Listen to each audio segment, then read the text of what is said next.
الصلاة خير من النوم.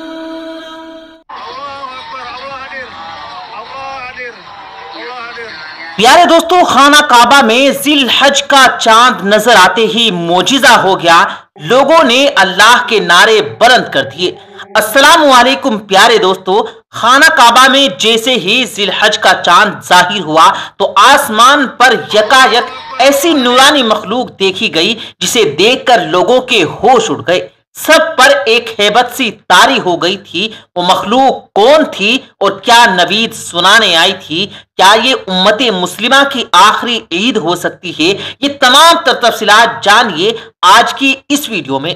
اس سے پہلے کہ ہم آپ کو یہ ایمان افروز واقعہ سنانا شروع کریں، اگر آپ ہمارے چینل پر نئے آئے ہیں اور آپ نے چینل کو سبسکرائب نہیں کیا ہے تو جلدی سے ہمارے یوٹیوب چینل کو سبسکرائب کر لیں، ساتھ میں بیل نوٹیفیکیشن پر ضرور کلک کریں تاکہ اسی طرح کی مزید ویڈیوز آپ تک بآسانی پہنچتی رہیں۔ جی تو دوستو، اللہ رب العزت نے امت مسلمہ پر خاص احسان فرمائے ہیں۔ عید الفطر اور عید الاضحیٰ جیسے خوشی کے دو مقدس تہوار عطا فرمائے ہیں جن کے آتے ہی ہر مسلمان کے دل میں خصوصی جوش اور ولولہ پیدا ہو جاتا ہے۔ عید الاضحیٰ کے آتے ہی مسلمان جناب ابراہیم علیہ السلام کی عظیم سنت کو زندہ کرتے ہیں۔ یوں تو جناب ابراہیم علیہ السلام کی ساری زندگی عظیم الشان قربانیوں سے آراستہ ہے، مگر بحکم خداوندی اپنے لاڈلے فرزند حضرت اسماعیل علیہ السلام کے نرم و نازک خوبصورت نورانی گلے پر اپنے دستے مبارک سے چھری قوت اور طاقت کے ساتھ چلانا بڑی لامثال اور منفرد قربانی ہے کہ تعمیل حکم خداوندی کی عظیم مثال نہیں ملتی۔ حضرت ابراہیم علیہ السلام اور حضرت اسماعیل علیہ السلام کی اس قربانی کی یاد تازہ کرنے کے لیے مسلمان ہر سال 10 ذی الحج کو قربانی پیش کرتے ہیں۔ اس سال بھی جب ذی الحج کا چاند آسمان پر نمودار ہوا تو حجاج کرام کے چہروں پر خوشی کی ایک لہر دوڑ گئی۔ وہ چاند کو دیکھ کر دعائیہ کلمات ادا کر رہے تھے۔ ہر طرف ہوا میں رونق تھی، ایک عجیب سی روحانیت ہر سو بکھری ہوئی تھی کہ تبھی دیکھتے ہی دیکھتے آسمان پر بادلوں نے جھرمٹ بنانا شروع کر دیا اور ان بادلوں سے یوں نور کی روشنی نکلنے لگی جیسے وہ بادل نہ ہو بلکہ چمکتا ہوا چاند ہو۔ جب ایک دم سے خانہ کعبہ میں روشنی کی بار پھوٹنے لگی تو مسلمانوں نے فوراً آسمان کی طرف دیکھا۔ اس قدر روشنی تھی کہ حجاج کرام کی آنکھیں چندھی آ گئی۔ وہ اللہ اکبر کے نعرے بلند کرنے لگے۔ آسمان پر دکھائی دیتا وہ نور ایک مخلوق کی شکل اختیار کر چکا تھا، ایسی مخلوق جو ایک گھوڑے پر وراجمان تھی اور پورے آسمان کو اپنی سلطنت سمجھتے ہوئے چلی جا رہی تھی۔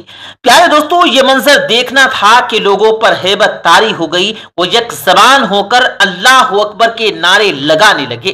رپورٹس میں یہ بات سامنے آئی ہے کہ وہ نورانی مخلوق آسمان پر 10 منٹ تک ظاہر ہوتی رہی اور اس کے بعد دھوئیں کی مانند فضا میں کہیں غائب ہو گئی۔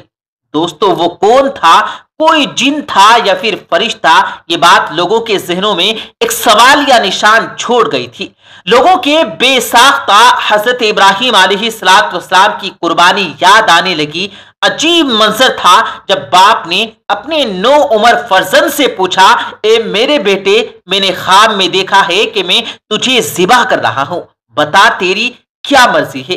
جناب ابراہیم علیہ السلام نے اپنے بیٹے سے یہ رائے اس لیے نہیں پوچھی کہ اگر بیٹے کی رائے ہوگی تو میں ایسا کروں گا اور اگر اس کی رائے نہیں ہوگی تو اپنے بیٹے کو ذبح نہیں کروں گا۔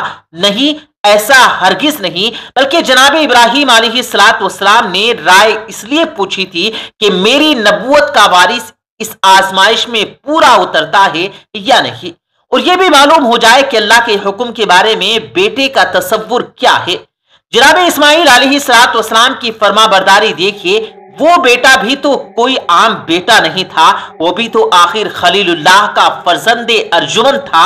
اگر باپ خلیل اللہ کے مرتبے پر فائز تھا تو بیٹے کے سر پر بھی ذبیح اللہ کا تاج سجنے والا تھا، کیونکہ آپ علیہ السلام ہی کی سلب ادر سے آقائے دو جہاں تاجدار انبیاء شفیع روز جزا جناب رسول کریم صلی اللہ علیہ وآلہ وسلم اپنے نور مبین سے اس جہاں کو دائمی روشنی سے منور کرنے والے تھے، اسی لیے وارث نبوت نے بھی اطاعت کی حد کر دی۔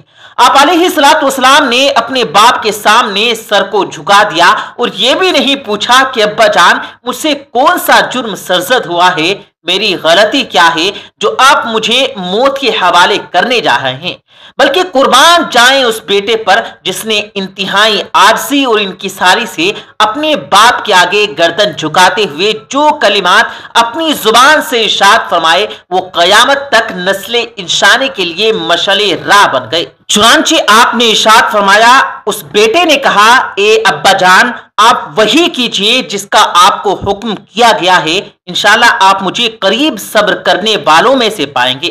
سورہ صافات آیت نمبر 102۔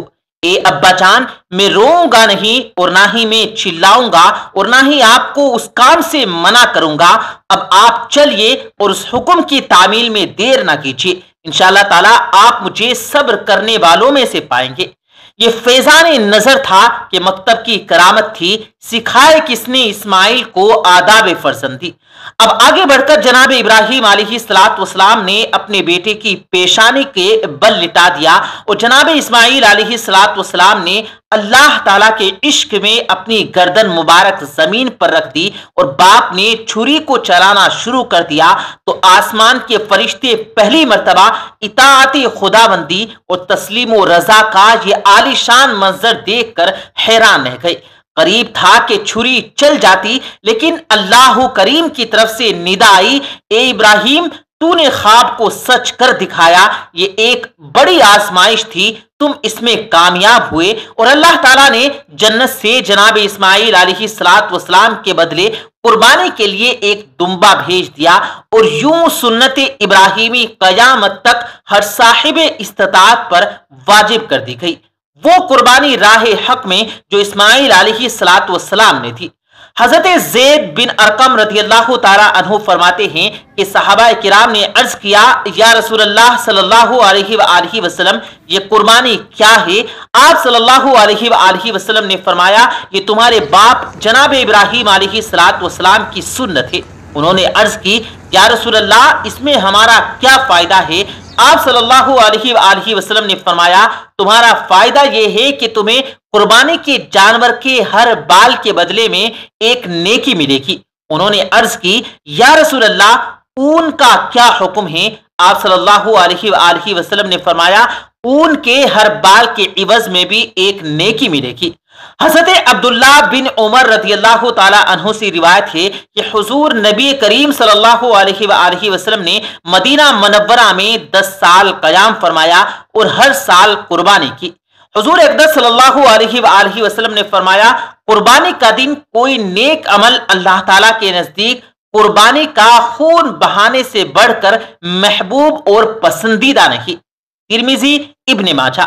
پیارے دوستو، ہمیں چاہیے کہ عید الاضحیٰ کے دنوں میں پورے ذوق اور شوق کے ساتھ سنت ابراہیمی زندہ کرتے ہوئے اللہ تعالیٰ کی راہ میں قربانی کریں اور عید الاضحیٰ کی خوشیوں میں غرباء اور مساکین اور محتاجوں کو بھی شامل کریں اور رسمی رکھ رکھاؤ کو بالائے طاق رکھتے ہوئے غریب لوگوں کو بھی گلے لگائیں، کیونکہ سچی خوشی تو وہی ہے جو آپ کو رد عمل کے طور پر ملے، اور جب کسی دکھی، غریب اور کمزور کو سینے سے لگایا جاتا ہے تو اس سے یقیناً مسرتوں میں اضافہ ہوتا ہے۔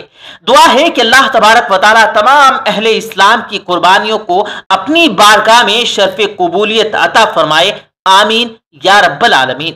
تو پیارے دوستو، یہ تھی ہماری آج کی ویڈیو، امید ہے آپ کو پسند آئی ہوگی۔ اس ویڈیو کو دل سے لائک کرتے ہوئے دوستوں کے ساتھ ضرور شیئر کیجیے گا۔